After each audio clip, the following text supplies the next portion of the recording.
me now the legal basis for my being here. As apparently I was brought here not of my own volition. It's somebody else's. Kung hindi ibang tao, ikaw siguro, because this is your structure. So you have to answer now for the deprivation of liberty. General naman kayo.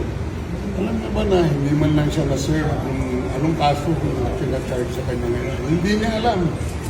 No? Kahit na PI man lang. Alam mo, ang charge sa kanya nasa dyaryo lang. No? And then, hindi pa kayo na ganito ginagawa natin. Sumusunod tayo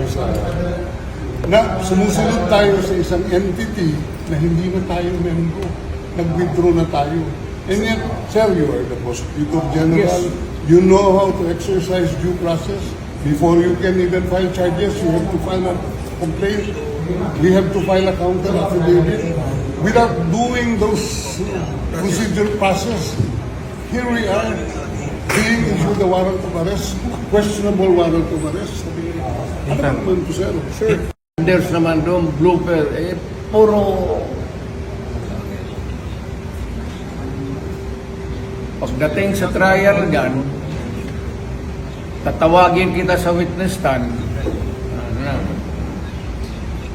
Sabihin ko, you're the person who arrested me.